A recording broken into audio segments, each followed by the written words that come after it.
Go eat outside on the street, you beggar! My son Ryan shouted when I tried to sit down at the table. I took a deep breath, motioned to the waiter, and answered calmly, "That's fine, but then you're the ones who will have to leave." The words left my mouth with a calmness that surprised even me. Every person in the Golden Crown restaurant turned to look at us. Ryan froze his face, turning beet red with shame. His wife Jessica dropped her wine glass on the white tablecloth. What my son didn't know was who I really am. My name is Susan. I'm 65 years old, and tonight everything was about to change forever. But let me tell you how I got to that moment, because what happened after I spoke was something that absolutely no one expected. It all started 3 hours earlier when Ryan called me. "Mom, I want to take you to dinner at the best restaurant in the city. I have something to celebrate, and I want you there."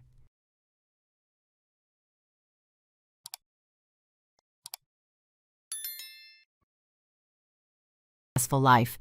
I got ready so carefully that night. I put on my best dress, an emerald green one I had bought years ago but rarely wore. I did my hair, put on a little makeup, and even wore the pearl earrings that belonged to my mother. I wanted to look presentable for my successful son. Ryan had done very well for himself over the last few years. He was a regional manager at a major company, had a big house in the most exclusive neighborhood, and his wife Jessica always wore expensive clothes. But with me, his own mother, he had become colder and more distant. I arrived at the Golden Crown right at 8 o'clock. It was an elegant place with white tablecloths, crystal glasses, and waiters in tuxedos. The kind of place where a single dinner costs over $200 per person. A place I knew very well, though Ryan had no idea. When I asked for Ryan Miller's table, the waiter, Anthony, looked me up and down. My green dress, while my best, looked modest compared to the designer outfits on the other women. "Of course, ma'am. Follow me, please," he said with a professional smile. I walked behind him between the tables, feeling all the curious eyes on me. Some people whispered to each other, probably wondering what a woman like me was doing in such an exclusive place. Ryan was already sitting at a table in the center next to Jessica. She wore a pricey red dress and jewels that sparkled under the restaurant lights. As I got closer, I noticed something that made my blood run cold. There was no chair for me. "Hello, son," I said with a forced smile, expecting him to get up for a hug or at least explain where I should sit. Ryan just looked at me with a smile that didn't reach his eyes. "Oh, Mom, you made it." He didn't get up. He didn't greet me warmly. Jessica didn't even look up from her plate. "And my chair?" I asked, feeling more and more uncomfortable. "Your chair." Ryan started to laugh, but it wasn't a happy laugh. It was cruel. "Mom, I didn't invite you to dinner. I told you to come so you could see how successful people live, so you can understand the difference between you and us." It felt like I'd been punched in the stomach. People at the nearby table started paying more attention. "Son, I don't understand," I mumbled, trying to keep my dignity. "You don't understand." Ryan raised his voice. "Mom, look at yourself. Look at this place. Do you really think you belong here? We come here every week. We spend more on one dinner than you spend in a whole month." Jessica finally spoke without looking up from her food. "Ryan, don't be so harsh. It's not your mother's fault she is, well, the way she is." Those words hurt more than my own son's. The humiliation was so intense, I felt tears welling up in my eyes. But there was something they didn't know. Something I had kept secret for all these years. And that night, that secret was about to come out in the most spectacular way possible. "Ryan, please," I whispered, trying to control the tremble in my voice. "I just wanted to spend some time with you. It's been months since we've talked like mother and son." My son leaned back in his chair, crossing his arms like he was enjoying my discomfort. "Talk? What are we going to talk about, Mom?" "Your boring life, how you spend your days watching soap operas in your tiny apartment." The people at the nearby tables weren't even pretending not to listen anymore. An elegant couple at the next table exchanged pitying glances in my direction. I felt the heat rise in my neck, but something inside told me to stay calm. "Son, I work hard. I've always worked hard to get by." I replied, trying to hold on to my dignity. "I don't have much money, it's true, but I have my pride." Jessica let out a small, contemptuous laugh. "Pride. Susan, forgive me, but what could you possibly be proud of? You live in a 2-bedroom apartment, take the bus everywhere, and buy your clothes at discount stores. Every word was a stab, but what hurt most was the satisfied smirk on my son's face. How did he become this cruel person? Where was the sweet boy I had raised with so much love? Mom. Ryan continued, raising his voice so more people could hear. The truth is, I'm embarrassed to introduce you as my mother. Look at Jessica. Look how she dresses, how she talks, how she carries herself. That's the kind of woman who belongs with someone like me. Jessica smiled pleased and adjusted her dyed blonde hair.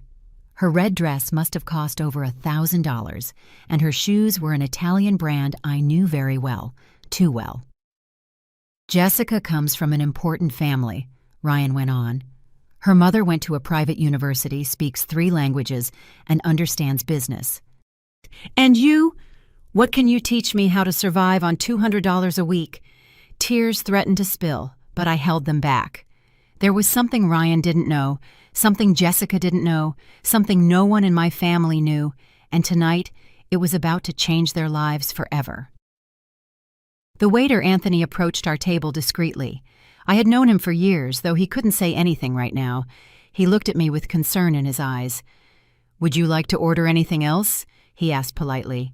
"No thanks," Ryan answered sharply. "My mother won't be dining with us. In fact, I think it's time for her to leave." "But son," I murmured, "I thought you said you wanted to celebrate something with me." Ryan laughed again.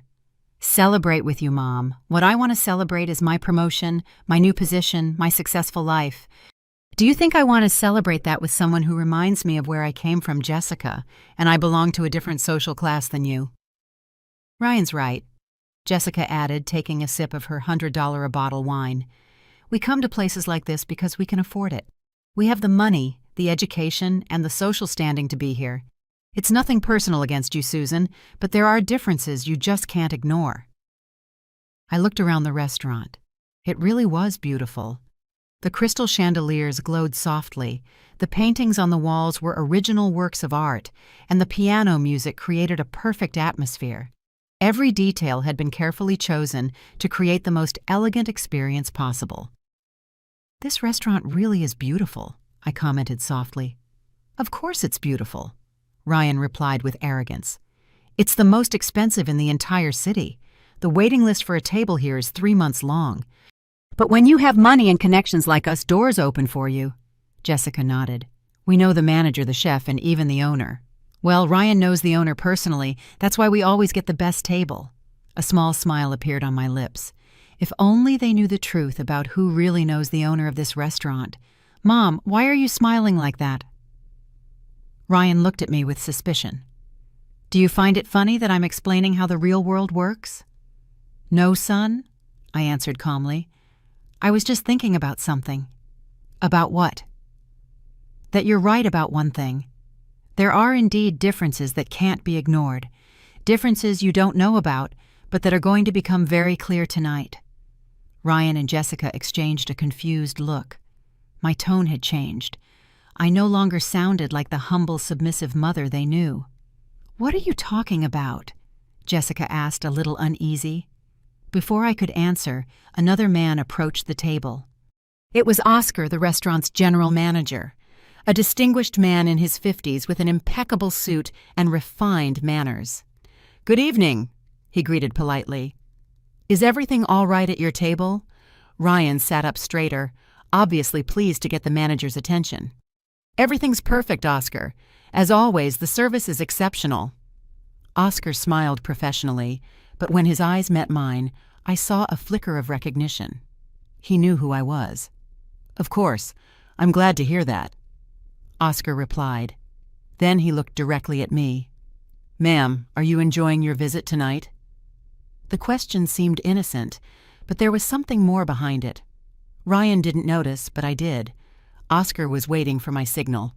"Oscar," I said in a firm voice, "I think it's time for you to speak with the owner. There's a situation here that requires his immediate attention." Oscar nodded slowly as if he had been waiting for those words all night. "Of course, ma'am. The owner will be right here." Ryan frowned, clearly confused by the exchange. "The owner? What are you talking about, Mom? Do you know the manager of this place? Jessica looked just as bewildered. Susan, how do you know Oscar? I smiled but didn't answer. I just waited. The next few minutes would be the most important of my life, and definitely the most shocking for my son. Meanwhile, Ryan turned to Oscar with his typical arrogance. Hey, Oscar, I don't know what's going on here, but my mother has been a little confused lately. Sometimes she says things that don't make sense. Her age, you know. Oscar kept his professional smile but said nothing. His silence only increased the tension at the table. Why aren't you answering? Ryan insisted. Do you actually know my mother? Young Mr. Miller. Oscar replied carefully. I think it's best if we wait for the owner. He will be able to clear up all your doubts. Jessica leaned closer to Ryan and whispered, This is very weird. Your mother is acting strangely. Do you think she's okay?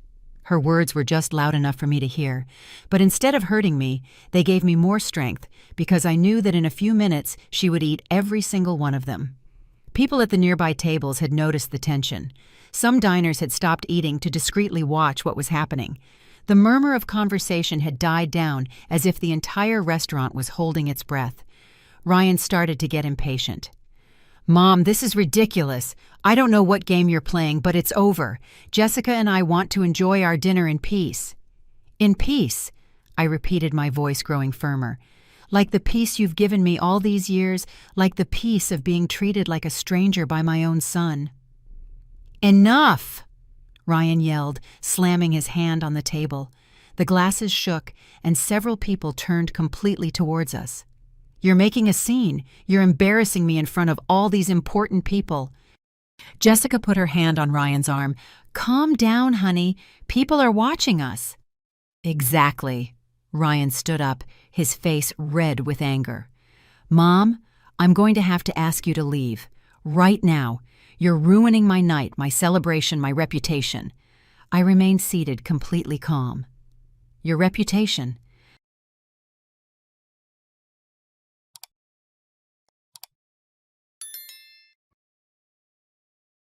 You're just different from us. You belong to another world, a world of common people, of people with no ambition, of people who settle for less. The words echoed through the restaurant. An uncomfortable silence fell over the room. Even the waiters had stopped to watch the scene. Jessica stood up too. Susan, please, Ryan is right. This isn't your place. Look around you. Look at how other people see you. They're looking at you with pity. She was right about one thing. People were looking at me, but not with pity. There was something else in their expressions. Curiosity, expectation, as if they knew something big was about to happen. Do you know how much this dinner costs, Mom? Ryan continued, pointing at the table. $300, just for what we've had so far. That's more than you spend on groceries in a month. And do you know how much the wine you're drinking costs? I added quietly. $250 a bottle. Dom Perignon 2015. An excellent choice. Ryan stared at me, surprised. How do you know that? Because I know this place well, son. Very well. Jessica laughed. You know this place well since when? From looking at the menu outside. Her comment drew a few nervous chuckles from nearby tables, but I didn't flinch. Just then, a familiar figure walked towards our table. It was a distinguished man in his 60s with a perfectly tailored gray suit and a presence that commanded immediate respect. Oscar followed closely behind him. Ryan recognized him immediately. Mr. Hector, he exclaimed with a sycophantic smile. What an honor to see you here. I'm Ryan Miller. I believe we met briefly at the business conference last month. Hector nodded politely. Yes, I vaguely recall. But his eyes were fixed on me. Good evening, Susan. The way he said my name made Ryan freeze. It wasn't the greeting of a successful businessman to a common old woman. It was the greeting of someone who knew me well. Very well. Good evening, Hector, I replied naturally. I'm so sorry you had to come down here for this. Jessica looked at Ryan, completely confused. How does your mother know Mr. Hector? Ryan stammered. I don't know. Mom, how do you know Mr. Hector? Hector moved closer to the table, and his presence made all the nearby diners fall completely silent. "Mrs. Miller," he said to me formally, "is there a problem I need to resolve?" The formal way he addressed me as Mrs. Miller made Ryan frown even more. Why would such an important man speak to me with so much respect? "Yes, there is a problem," I answered clearly. "My son and his wife have gravely disrespected me. They have publicly humiliated me in this restaurant, told me I don't belong here, and have asked me to leave." Hector nodded seriously. "I see. And what would you like me to do about it?" Ryan interrupted desperately. "Wait, Mr. Hector, there's a misunderstanding. My mother is exaggerating. I was just explaining to her that this place is a bit sophisticated for her." Hector turned to Ryan with a cold expression. "Sophisticated for her? You're telling your mother she has no right to be in this restaurant?" "That's not it," Ryan protested. "It's just, well, she can't afford a dinner here. She lives on $200 a week. This is beyond her means."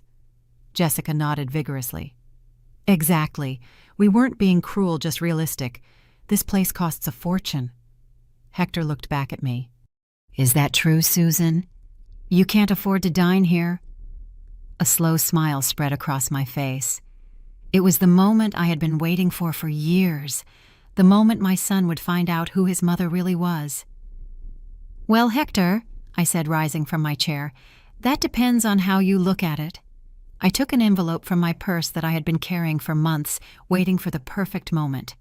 I placed it on the table, right in front of Ryan. "What's that?" Jessica asked suspiciously. "Open it," I told Ryan. "Open it and read what it says." Ryan picked up the envelope with trembling hands. Jessica leaned in for a better look. As Ryan pulled out the documents and began to read, his face turned white as a sheet. "No, this can't be," he muttered. "What does it say?" Jessica asked anxiously, trying to see over his shoulder. "What can't be?" Ryan read aloud, his voice trembling. "Deed of ownership, the Golden Crown Restaurant. Owner, Susan Miller." His voice faded to a whisper. "Date of acquisition, March 15th, 2018. The silence that followed was deafening. The people at nearby tables had completely stopped pretending not to listen. Some had even stood up slightly to get a better view. Jessica snatched the papers from Ryan's hands. "This has to be fake. It has to be a joke. Susan, these documents are fake." Hector cleared his throat. "Mrs. Miller, I assure you those documents are completely authentic. Mrs. Susan Miller is indeed the owner of this restaurant, and also of 4 other restaurants in the city." "4 other restaurants?" Ryan exclaimed, still in shock. "Mom, this is impossible. You live in a small apartment. You take the bus. You shop at discount stores." I sat back down, feeling more powerful than I had in years. "That's true, son. I live simply because I choose to. But that doesn't mean I don't have money." "How much money?" Jessica asked, her voice barely a whisper. Hector answered for me. "Mrs. Miller has a net worth of approximately $8 million. Her restaurants generate annual profits of nearly $2 million. Ryan sank into his chair as if he'd been physically struck. $8 million. "Why?" Jessica murmured. "Why did you never tell us?" I leaned back in my chair, watching the shocked and confused faces of my son and his wife. Because I wanted to know the true character of the people around me. I wanted to know if you would love me for who I am, not for what I have. "But Mom," Ryan stammered, "I'm your son. How could you hide something like this from me? How could I hide it?" I repeated, my voice filling with years of pent-up anger. "Are you really asking me that after everything I've heard tonight?" I stood up again, and this time my posture was completely different. I was no longer the humble, submissive old woman. I was a successful businesswoman, a millionaire who had built an empire from scratch. "Ryan, for the last 5 years, ever since you started to become successful at your job, you have treated me like a burden. You have made me feel ashamed of how I look, how I dress, how I live." People at the nearby tables began to murmur among themselves. Some discreetly took out their phones, probably to record what was happening. Remember last Christmas, I continued, when you told me it was better if I didn't come to your party because I wouldn't fit in with your important guests? Ryan shrank in his seat. Mom, Or Jessica's birthday 6 months ago, when you told me there was a dress code and my clothes weren't appropriate for the event. Jessica avoided my gaze, clearly uncomfortable. All this time, I went on, you have assumed that I am poor, that I am a burden, that I am someone to be ashamed of. And tonight, you confirmed exactly what I suspected about you. Oscar discreetly approached and whispered in my ear, Mrs. Miller, would you like us to ask them to leave the restaurant? Before I could answer, Ryan stood up abruptly. Wait, Mom, if you have so much money, why do you live the way you do? Why didn't you tell me anything? We're family. Family? I laughed, but it was not a happy laugh. Family? Ryan, 15 minutes ago, you yelled at me to go eat on the street like a beggar. Is that what family does? Jessica tried to intervene. Susan, if we had known... If you had known what? I cut her off. If you had known I had money, you would have treated me with respect. Is that your definition of family love? Conditional respect based on financial status? A murmur of approval came from the nearby tables. Clearly the other diners were enjoying the show, and many seemed to be on my side. Mom, please, Ryan begged. We can talk about this at home, in private. In private? I gestured around the restaurant. Like when you humiliated me in public just a few minutes ago? Like when you told all these witnesses that I don't belong here? Hector stepped closer to me. Mrs. Miller, as the general manager of your properties, I must ask, do you wish for us to take any specific action? Ryan turned to Hector in desperation. Mr. Hector, please. She's my mother. There must be some way to resolve this. Young man, Hector replied coldly, you just spent the last 30 minutes insulting and humiliating the owner of this establishment. Not only that, but you did it in front of dozens of witnesses. Jessica started to cry. We didn't know. If we had known she was the owner, we never would have... Never would have what? I interrupted. Never would have disrespected me. You only respect rich people. What kind of values are those? An elegant man at a nearby table began to applaud slowly. Soon other people joined in. It wasn't mocking applause, but one of admiration. They were applauding my stand, my dignity, my handling of the situation. Ryan looked around, noticing for the first time that the entire restaurant's attention was on us. Mom, people are looking at us. Yes, they are, I confirmed. They are seeing exactly the kind of person you really are. They are seeing how you treat your own mother when you think she has nothing to offer you. But now I know you have money, Ryan said desperately. Now we know the truth. We can start over.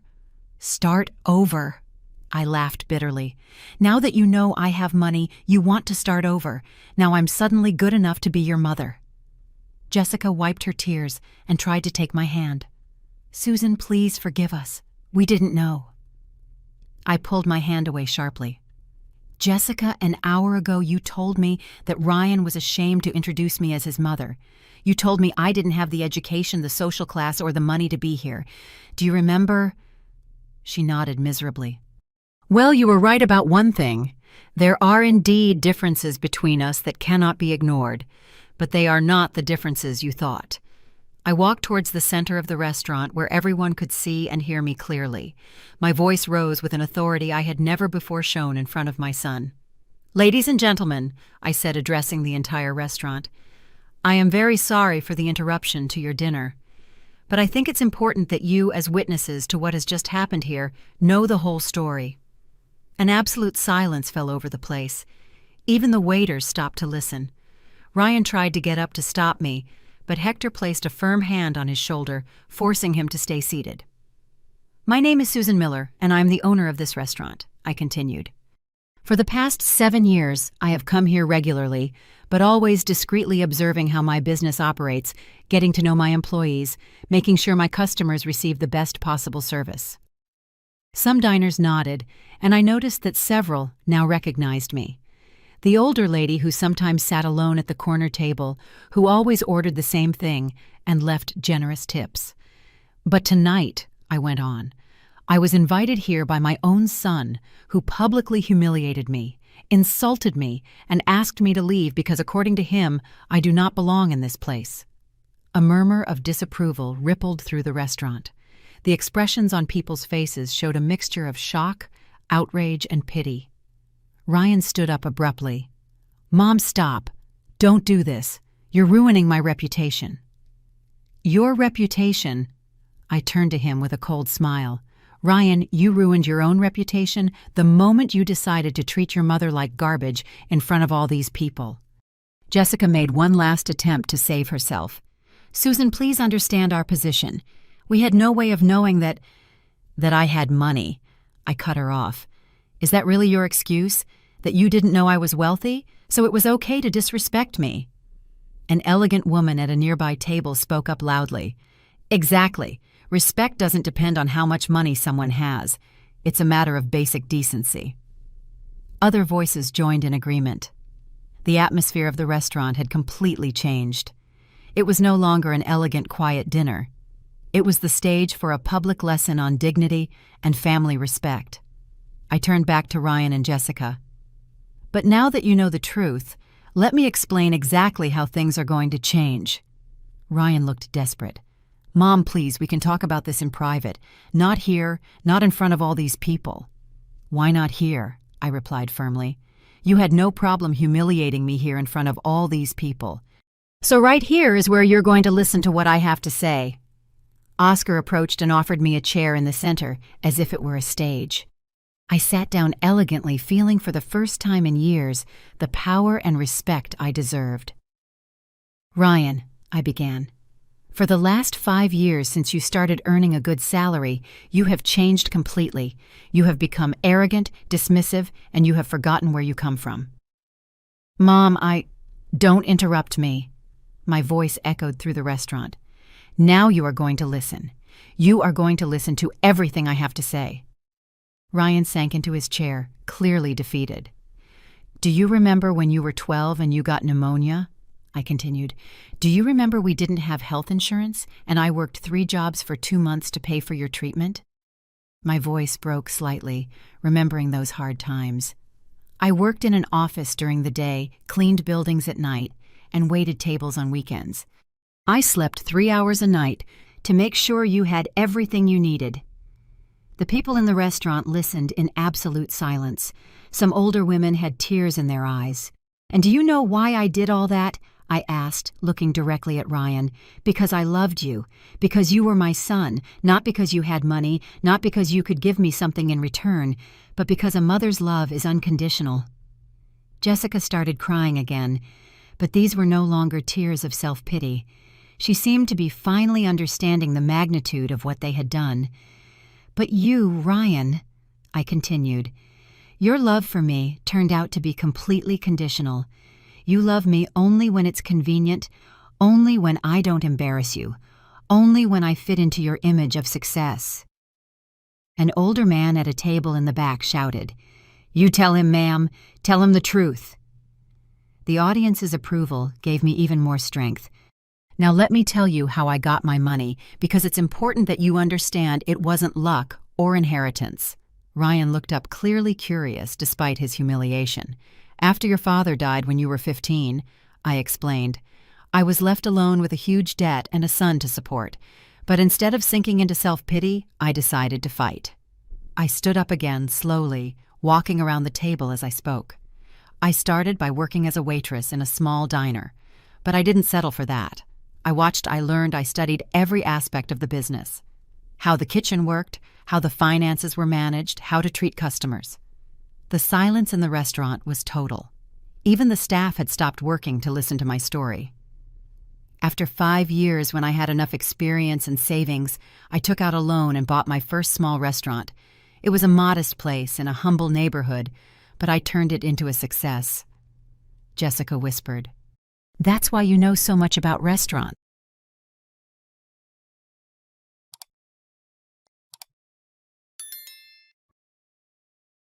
Bought after that was because I had proven I could make a business work. Ryan finally spoke, his voice broken. "Mom, I didn't know any of this." "You didn't know because you never asked," I snapped. "You were never interested in my life. You only cared that I didn't embarrass you in front of your successful friends." Hector stepped forward again. "Mrs. Miller, do you want us to proceed?" "What procedure?" Ryan asked in a panic. I turned to him with a smile that didn't reach my eyes. "The expulsion procedure. As the owner of this establishment, I have the right to ban anyone who causes a disturbance or disrespects other customers." "You can't do that," Jessica cried. "We're family." "Family," I laughed. "An hour ago you told me I wasn't good enough to be part of your family. Now that you know I have money, suddenly we're family again." Spontaneous applause broke out from several tables. The diners were clearly enjoying watching justice unfold. Ryan stood up desperately. "Mom, please forgive me. Forgive us. We can change. We can be better." "You can change," I repeated. "You can be better." "Ryan, the problem isn't that you can change. The problem is, you only want to change now that you know I have money." I stepped closer to him, looking him straight in the eye. "Tell me one thing, son. If right now I told you that I didn't actually have any money, that this was all a joke, how would you treat me? Would you go back to telling me to leave the restaurant?" Ryan opened his mouth to answer, but no words came out. The answer was clear in his silence. Ryan's silence was more eloquent than any words. In that moment, both he and Jessica understood they had been completely exposed. Not just in front of me, but in front of a restaurant full of witnesses. "Your silence says it all, son," I murmured, feeling a mix of sadness and relief. "After all, you know me better than I thought." Jessica tried one last desperate tactic. "Susan, we can really change. Ryan has been under a lot of pressure at work lately. He hasn't been himself." I turned to her with a cold look. "Pressure at work? Is that your excuse for treating an old woman badly, for humiliating your husband's mother?" A businessman at a nearby table stood up. "Ma'am, with all due respect, I know Ryan from work, and I can confirm that he talks about you in exactly the way he has treated you tonight. He always refers to you as my poor mother or the burden I have to support." Ryan turned pale as death. "Mr. Martinez, I never—" That was taken out of context. "Taken out of context," Mr. Martinez laughed. "Ryan, last month during the executive meeting you said, and I quote, 'My mother is a simple woman who doesn't understand my standard of living. Sometimes it's embarrassing to have to explain why she can't join me at important social events. Period.'" A murmur of outrage spread through the restaurant. Ryan tried to deny it, but the damage was done. "You see, Ryan," I said in a calm voice, "this isn't just about tonight. It's about how you really think of me. It's about the shame you feel for your own mother." I addressed the entire restaurant again. "Ladies and gentlemen, for years, I have watched my son become a person I don't recognize, a person who values appearances more than feelings, a person who is ashamed of his roots." I walked slowly to the large restaurant window where you could see the whole illuminated city. "You see that city out there? I started from the bottom in the humblest neighborhoods. I worked washing dishes, cleaning tables, serving people who sometimes treated me poorly. But I never lost my dignity." I turned back to Ryan, who had his head down, completely defeated. "Yet my own son, my own blood has made me feel more humiliated in these past few years than any stranger ever has." Jessica started to cry harder. "Susan, please give us a chance. We can go to family therapy. We can fix this." "Family therapy," I laughed bitterly. "Jessica, do you really think this can be fixed with therapy? Do you think years of contempt and humiliation can be cured with a few sessions?" Oscar discreetly approached. "Mrs. Miller, I'm sorry to interrupt, but there are several reporters outside. It seems someone has leaked the story on social media. Do you want me to keep them away?" Ryan stood up sharply. "Reporters. Mom, this is going to ruin my career. My boss is going to find out. Everyone at my company will know what happened." "Now you're worried about your career," I replied firmly. "You weren't worried when you were screaming at me in front of the whole restaurant. It's different," Ryan shouted desperately. "This was a private conversation between family." "Private?" I pointed around the crowded restaurant. You yell at your mother in a public restaurant, and you call it a private conversation. Mr. Martinez spoke up again. Ryan, I'm sorry to tell you this, but several employees from our company are dining here tonight. The story has already reached the office. Your behavior is going to be reviewed by Human Resources.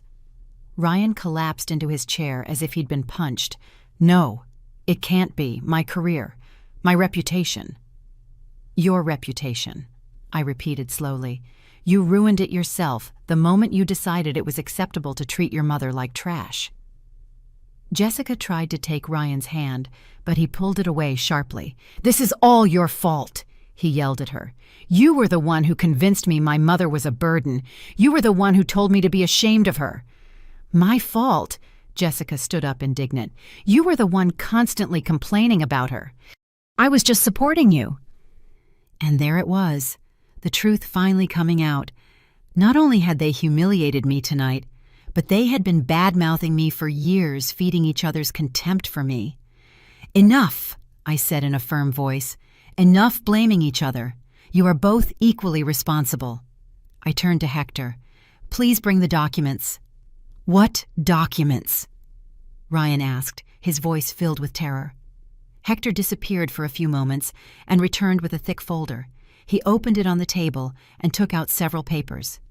These, I said solemnly, are the documents confirming that I own not only this restaurant, but a chain of 5 restaurants throughout the city. Jessica stared at the papers with wide eyes. 5 restaurants. Yes, 5 restaurants, including the Secret Garden, where you celebrated your anniversary last year, including Ocean View, where Ryan took his important clients last month, and including the Golden Terrace, where Jessica celebrated her birthday. Ryan looked up sharply. You own all those places. That's right, and every time you went to those restaurants bragging about your success, your money, your social status, you were spending money in businesses that belonged to me. The irony of the situation was not lost on anyone. Several diners began to laugh softly, enjoying the poetic justice of the moment. But there's more. I continued, pulling another document from the folder. This is my current will. The silence that followed was absolute. You could hear a pin drop. In this will, I said clearly, I left my entire fortune to my only son, Ryan Miller. $8 million, 5 restaurants, and several real estate properties. Ryan's eyes widened. Left? Why did you say left? I smiled, but it wasn't a happy smile. It was the smile of someone who had finally found justice. Because after tonight, after what you have shown yourself to be, that will is going to change. No, Ryan shouted, standing up so abruptly his chair fell backward. Mom, please. I'm your only son. I'm your family. My family? I laughed. Ryan, an hour ago you told me to go eat on the street like a beggar. Is that how you treat your family? Jessica stood up too, panic in her eyes. Susan, please think this through. Ryan made a mistake, but he's still your son. Blood is thicker than water. Blood is thicker than water, I repeated. Then why has my own blood treated me worse than any stranger? I turned to the entire restaurant. Ladies and gentlemen, you have witnessed everything that has happened here tonight. You have seen how my son has treated me, how he has humiliated me, how he has been ashamed of me. The diners nodded, many with expressions of approval for my stance. Well then, I continued, you are also going to be witnesses to the consequences. I took out my cell phone and dialed a number Ryan didn't recognize. Good evening, Mr. Antonio Lopez. Yes, this is Susan Miller. I need you to come to the Golden Crown restaurant immediately with the documents we prepared last week. Yes, it's urgent. The new will. Ryan froze. New will? You already prepared a new will. I ended the call and looked him straight in the eyes. Ryan, did you really think this was the first time you've humiliated me? Did you think I hadn't noticed how you've treated me all these years? Jessica intervened desperately. But Susan, don't you think you're being too drastic? He's your only son. Drastic! I turned to her with contained fury. Jessica, for the last 5 years, your husband has systematically excluded me from his life. He has made me feel like a stranger in my own family. I walked to the center of the restaurant where everyone could hear me clearly. My voice rose with an authority that surprised even me. "Do you want to know why I chose to live simply despite having money?" I asked the entire restaurant. "Because I wanted to test something. I wanted to see if the people who claimed to love me really did it for who I am, not for what I have." A murmur of understanding spread through the tables. People were beginning to understand the depth of my social experiment. "For 7 years," I continued, "I have lived in a modest apartment, worn simple clothes, taken the bus, and acted as if I were a common retiree. And do you know what I discovered?" Ryan looked at me with growing terror, as if he finally understood the magnitude of what he had done. I discovered that my own son was ashamed of me. I discovered that he saw me as a burden. I discovered that he would rather exclude me from his life than explain to his rich friends that he had a poor mother, period. Tears started to form in my eyes, but my voice remained firm. "Do you know what it feels like for your own son to ask you not to come to his wedding because you don't fit the event standard?" A choked gasp was heard from several tables. Some older women had their hands over their hearts, clearly moved by my words. Ryan turned pale. "Mom, I never said that exactly." "No." I took out my phone and searched through my messages. "Here is your text message from April 15th, 2023. Mom, Jessica, and I have decided to have a small wedding, just close family and important friends. I think it would be better if you didn't come. The venue is very elegant and I don't want you to feel uncomfortable. Period." I read the message out loud for the whole restaurant to hear. The reaction was immediate. Murmurs of outrage, some applause of support for me, and shocked expressions on the faces of the diners. "That message doesn't say you can't come," Ryan protested desperately. "No," I continued reading. "Besides, most of the guests are colleagues from my work and important clients. I need to maintain a certain professional image. Period." The silence that followed was deafening. Even Jessica looked ashamed.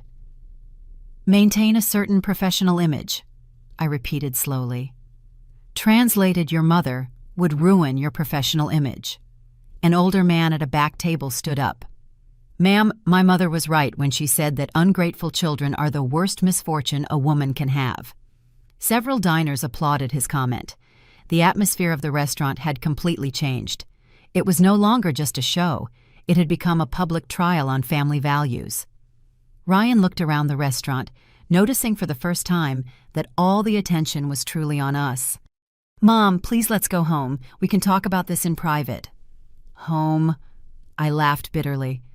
"To which home, Ryan? To my modest apartment that you're so ashamed of? Or to your big house in the exclusive neighborhood where I've never been welcome?" Jessica tried to intervene. "Susan, you have always been welcome in our home." "Welcome." I took out my phone again. "Let me read you some of the messages Jessica has sent me over the past 2 years. Jessica turned pale. "No, please." "Message from December 8th, 2024. I read aloud. "Susan, Ryan, and I are having a Christmas dinner with our friends. I think it would be better if you came another day when we can dedicate more time to you. Period." I continued reading. Message from March 22nd, 2024. "Susan, this weekend we have important guests. Could you come visit us during the week when it's quieter?" Every message I read generated more murmurs of disapproval from the nearby tables. "Do you see the pattern?" I asked the restaurant. There was always an excuse. There was always a reason why I couldn't be present when there were important people, period. Ryan sank into his chair, utterly defeated. "Mom, we thought you preferred, that I preferred what—" I cut him off. "That I preferred to be alone. That I preferred to be excluded from my only son's life." Just then, the restaurant door opened, and a distinguished man in his 60s entered carrying a leather briefcase. It was Mr. Antonio Lopez, my lawyer. "Good evening, Mrs. Miller," he greeted formally. "I brought the documents you requested." Ryan stood up abruptly. "What documents, Mom? Please don't do anything you might regret." "Regret?" I turned to him with a cold smile. "Ryan, the only thing I regret is not having done this sooner." Mr. Lopez opened his briefcase and took out several documents.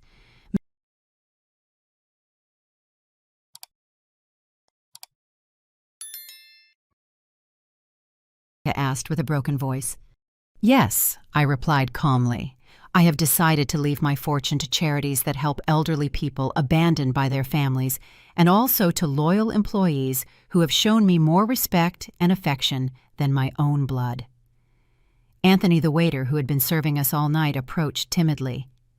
Mrs. Miller, are you sure you want to do this here in front of so many people? I smiled at him with genuine affection. Anthony, for 5 years, you have been kinder to me than my own son. You have always treated me with respect, no matter how I was dressed or how much money you thought I had. Anthony blushed.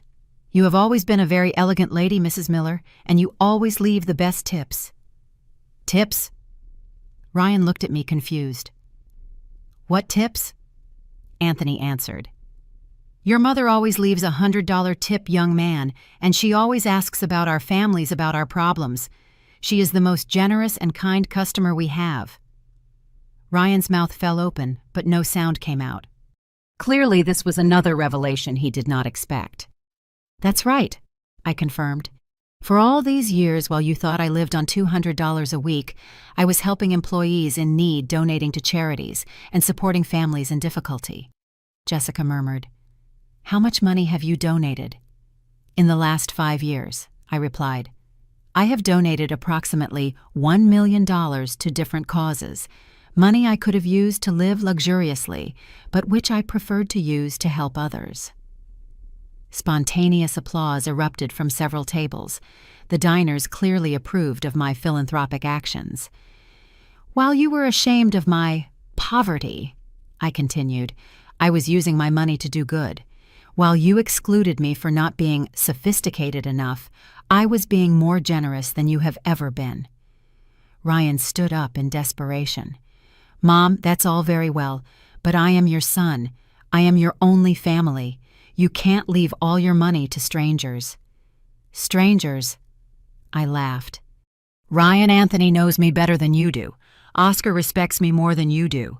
The employees of my restaurants have shown me more affection than you have in the last 5 years. I turned to Mr. Lopez.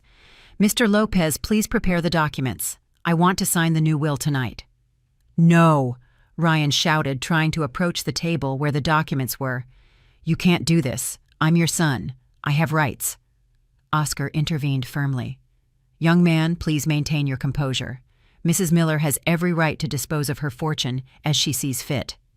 This is insane, Jessica started crying hysterically. Susan, Ryan made a mistake, but he doesn't deserve to lose his entire inheritance.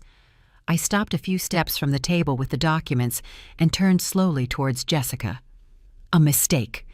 You call 5 years of constant humiliation a mistake. Mr. Lopez placed the documents on the main table where everyone could see. Mrs. Miller, before we proceed, I must ask, are you completely sure of this decision? Once signed, these documents will be legally binding. Mr. Lopez, I replied in a firm voice, I have never been more sure of anything in my life. Ryan rushed towards the table, but Oscar and 2 waiters gently but firmly stopped him. Mom, wait. Give me a chance to explain. Give me a chance to change. A chance. I turned to him in disbelief. Ryan, you have had 5 years of chances. Every time you excluded me from an event was a lost chance. Every time you were ashamed of me was a lost chance. Jessica stood up, stumbling slightly. Susan, please think about this rationally. If you take away Ryan's inheritance, you are also punishing your future grandchildren. A sad smile crossed my face. My future grandchildren, Jessica, you have been married for 3 years. How many times have you included me in conversations about having children? How many times have you made me feel that I would be a welcome grandmother? Jessica couldn't answer. The truth is, I continued, you don't want me to be part of your future children's lives. You don't want a poor and uneducated grandmother to influence the upbringing of your successful children. Period. A murmur of understanding was heard throughout the restaurant. The diners could clearly see the logic in my words. Mr. Lopez opened the document folder. Mrs. Miller, here are the new documents.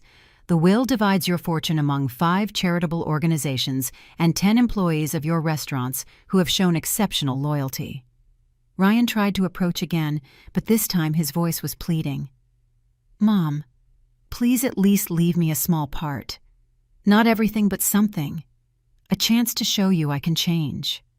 I paused with the pen in my hand. "A small part.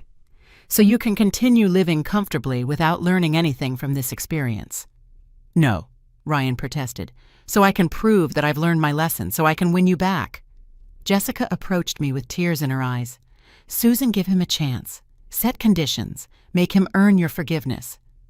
I looked at my son, who stood there with red eyes and a broken face. For the first time in years, I saw real vulnerability in him, not the superficial arrogance he had shown for so long. "Conditions," I repeated slowly. "What kind of conditions?" Ryan lit up with hope. "Whatever you want, Mom. Anything. I'll do whatever it takes." Mr. Lopez looked at me questioningly. "Mrs. Miller, would you like to explore that option? We can create a conditional will." I walked slowly around the table, considering the possibilities. The entire restaurant was in absolute silence, awaiting my decision. "Very well," I said finally. "If you really want a chance, Ryan, here are my conditions." Ryan nodded desperately. "Yes, anything." "First condition," I announced clearly for the whole restaurant to hear. "For the next year, you and Jessica will volunteer at a nursing home every weekend. No exceptions." Jessica opened her mouth to protest, but Ryan stopped her. "I accept. What else?" "Second condition, you will move out of your big house and live on a budget of $1,500 a month, the same budget you thought I had." Ryan paled. "But Mom, my mortgage, my expenses." "What, Ryan? You can't live on the budget you considered adequate for your mother."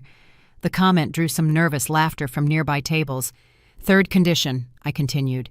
"You will work part-time in one of my restaurants, as a waiter. You will experience what it is to serve others, to treat people from all social classes with respect." "As a waiter?" Jessica asked in horror. "But Ryan is an executive." "Exactly," I replied. "And it's time he learned humility." Ryan took a deep breath. "I accept. There's more. Fourth condition, you will write public letters of apology. A letter to the local newspaper apologizing for your behavior towards the elderly. A letter to your company taking responsibility for your lack of family values." The color completely drained from Ryan's face. "Mom, that would ruin my career." "Your career," I laughed. "Ryan, after what happened here tonight, your career is already ruined. This would at least give you a chance to save it with dignity." Mr. Martinez, Ryan's colleague, stood up. "Excuse me, Mrs. Miller, but I must tell you that the company is already considering suspending Ryan. His behavior tonight goes against all of our corporate values." Ryan turned to him in desperation. "Mr. Martinez, please." "I'm sorry, Ryan," Mr. Martinez replied firmly. "Our company values family respect and personal integrity. What we have seen here tonight is unacceptable." I turned back to Ryan. "You see, your career is already in jeopardy. My conditions would at least give you a way to redeem yourself." "And the fifth condition?" Ryan asked with a broken voice. "The fifth condition is the most important," I said solemnly. "For 1 full year, you and Jessica will visit me every week. Not because I have money, but because I am your mother. You will spend time with me. You will really get to know me. You will learn who I am as a person." Jessica muttered. That doesn't sound so hard." "No." I turned to her. "Jessica, when was the last time you had a real conversation with me? A conversation where you asked me about my dreams, my fears, my life experiences?" Jessica could not answer. "And do you know what the sixth condition is?" I added.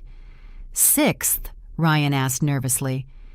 "If during this 1-year trial you fail to meet any of these conditions, or if you show that you are only acting for the money, the original will is automatically activated. All the money will go to charity." Mr. Lopez nodded. "That is perfectly legal, Mrs. Miller. We can create a conditional will with those specifications." Ryan looked at Jessica, who nodded reluctantly. "I accept all the conditions, Mom. I accept them completely." "Good," I said, picking up the pen. "But there is one more thing I need to say before I sign any document." The whole restaurant held its breath. What happened here tonight cannot be undone. The words you said, the humiliation you caused me, the pain you made me feel. That is now part of our history. Ryan nodded with tears in his eyes. I know, Mom. I know. And I am so sorry. Don't tell me you're sorry, I replied firmly. Show me. Show me over the next year that you have truly learned something from this experience. I turned to Mr. Lopez. Mr. Lopez, prepare the conditional will with all the conditions I have mentioned. Of course, Mrs. Miller, he replied, beginning to write. While the lawyer prepared the documents, I addressed the entire restaurant one more time. Ladies and gentlemen, you have witnessed a very important lesson tonight. You have seen what happens when people value money more than respect, when they confuse material success with human worth. Applause began from one table and spread throughout the restaurant. It was applause of approval, of respect, of admiration for how I had handled the situation. I hope, I continued, that all of you remember this night when you interact with your own families.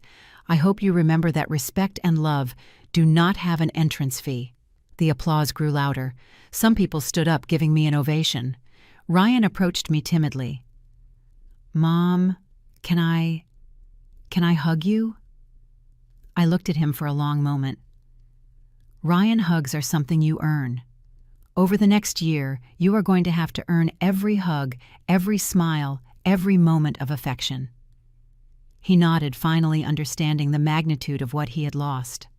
6 months after that life-changing night, I found myself sitting at the same table in the Golden Crown restaurant. But this time, the atmosphere was completely different. There was no tension, no shouting, no humiliation. There was just a 65-year-old woman watching her son work as a waiter in his own restaurant. Ryan approached my table with a tray in his hands, wearing the restaurant's black uniform. His face no longer showed arrogance or shame. There was something new in his eyes, genuine humility. Good evening, Mrs. Miller, he said with a smile that seemed real for the first time in years. What would you like to order tonight? I smiled but kept my composure. Ryan, how was your day? Tough, he admitted, sitting in the chair across from me when I gestured. A customer yelled at me because his soup was too hot. Another complained because it took me 30 seconds to bring him water. And one lady treated me like I was invisible. And how did that make you feel? I asked, though I already knew the answer. Ryan looked down. Horrible. Humiliated. Like I wasn't a whole person. He looked up at me. Is that how I made you feel for so many years? It was the first time in months he had directly admitted the parallel between his current experience and how he had treated me. It was progress. And Jessica, I asked, how is she handling the changes? Better than I expected. Ryan answered honestly. At first, she complained a lot about the small apartment, the limited budget, the volunteer work at the nursing home. But something changed a few weeks ago. What changed? She met an 80-year-old woman named Teresa. Her children abandoned her 5 years ago. She hasn't had a single visit in all that time. Ryan paused, his eyes getting a little misty. Jessica realized that woman was exactly who you would have become if I had continued down the same path. I felt a warmth in my chest. It was the first time I heard that Jessica had made a real emotional connection to the situation. Teresa told Jessica how her children only visited when they needed money, Ryan continued, how they would promise to come for dinner but always had last-minute excuses, how she felt invisible in her own family, and it hit her hard. Jessica cried all night after that conversation. She told me she finally understood why you did what you did. She said we were turning you into Teresa. Oscar discreetly approached our table. Mrs. Miller, pardon the interruption. Mr. Miller has been an excellent employee. He's always on time, treats everyone with respect, and the customers have commented positively on his service. Ryan blushed slightly at the praise. Thanks, Oscar. I'm learning a lot. After Oscar walked away, I looked at my son carefully. Ryan, can I ask you something honestly? Of course, Mom. Are you doing all this just for the money? Just for the inheritance?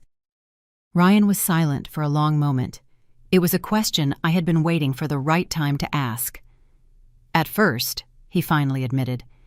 Yes, the first few weeks, every action I took was calculated. Every word I said was to impress you. I was performing to get my inheritance back. His honesty surprised me. "But," I asked, sensing there was more. "But something changed when I started working here, when I started really interacting with people from different social classes, when I started to see how the employees talked about you with so much love and respect." Ryan paused. I realized I had been living in a bubble of arrogance for years. He leaned forward, his voice becoming more intense. "Mom, I really met Anthony for the first time.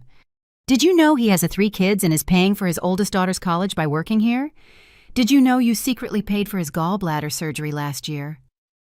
I smiled softly. Anthony is a good man. And I treated him like he was invisible. I treated him like he was just a waiter. But he's a hard-working father, a noble man, someone who deserves respect. Ryan ran his hands through his hair. How could I have been so blind? "And what about your career?" I asked. "Do you regret losing your executive position?" Ryan laughed, but it wasn't a bitter laugh. "You know what? No. And that surprises even me." "Why not?" "Because I realized my success was built on false values. I realized I was so obsessed with impressing others that I lost sight of who I really was." Just then, Jessica walked into the restaurant. She was no longer wearing expensive dresses or flashy jewelry. She wore simple but elegant clothes, and there was something different in her posture. She seemed more authentic. "Hi, Susan." She greeted me, and for the first time in years, her greeting sounded genuine. "How are you?" "I'm well, Jessica."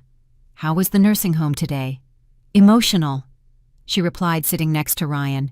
"Teresa taught me how to knit, and she told me stories about her youth during the war. It's incredible the wisdom these people have." I saw Ryan look at her with admiration.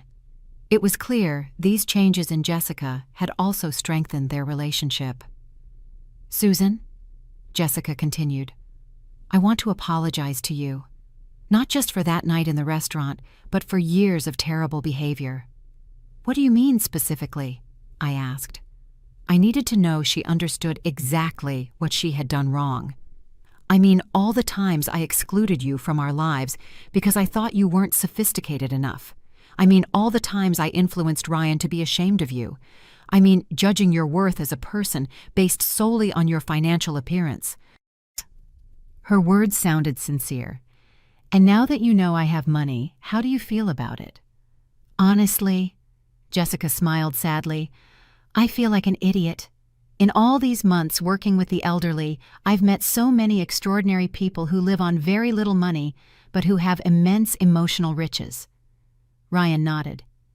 "Mom, we've learned that real wealth has nothing to do with the money in the bank." I took an envelope from my purse and placed it on the table. Ryan and Jessica looked at it with curiosity and a little nervousness.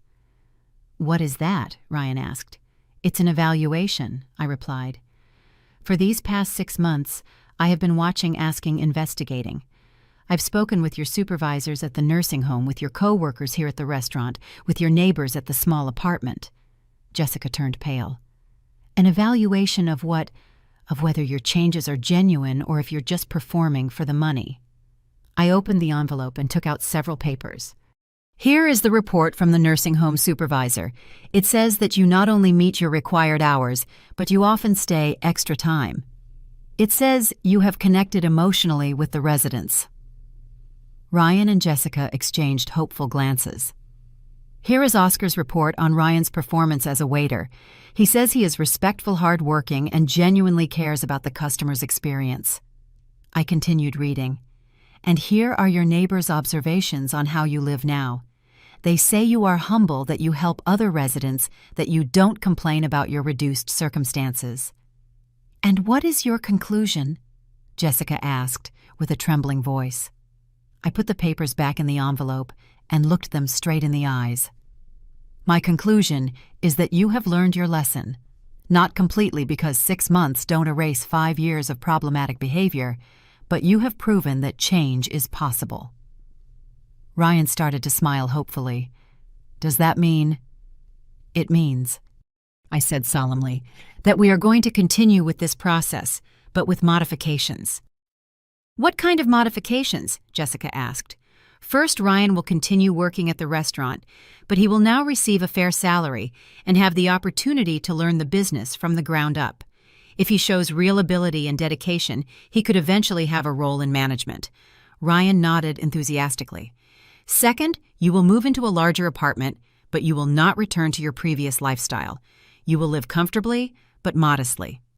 And third," I continued, "we are going to start spending time together as a family. Real time, not an act. We are going to get to know each other as people." Jessica began to cry, but these were tears of relief and gratitude. "Thank you, Susan. Thank you for giving us this chance." "Don't thank me yet," I said firmly. "This is just the beginning. You have to keep proving that these changes are permanent." Ryan took my hand. "Mom, I want you to know something. Even if you decide not to leave me any money, these months have been the most valuable of my life. I've learned who I really want to be." For the first time in years, I allowed tears to flow freely down my cheeks. "You know what, Ryan? That's the only thing I ever wanted to hear you say." I stood up and looked around the restaurant where everything had changed 6 months ago. "That night when those cruel words came out of your mouth, I thought I had lost my son forever. But now I see I didn't lose him. He was just hidden under layers of arrogance and false values." Ryan stood up too and looked me in the eyes. "Mom, can I hug you now?" I smiled, remembering my words from that night that hugs were something to be earned. "Yes, son, you've earned this hug." When Ryan hugged me, I felt something I hadn't felt in years, the unconditional love of a son who finally understood his mother's worth. Not for her money, not for what she could give him, but for who she was as a person. Jessica joined the hug, and for the first time in a long time, I truly felt like I had a family. As we parted, I looked towards the tables of the restaurant. Some of the diners who had witnessed that terrible night were there again, and several smiled and nodded at me in approval. "Do you know what's the most ironic part of all this?" I said to Ryan. "What? That by losing your arrogance and your obsession with money, you have finally become someone worthy of inheriting a fortune." Ryan smiled, but it was a different kind of smile. It was the smile of someone who had found something more valuable than money. He had found his humanity, and I, Susan Miller, had found something I thought I had lost forever. I had found my son. Real wealth, after all, isn't measured in dollars.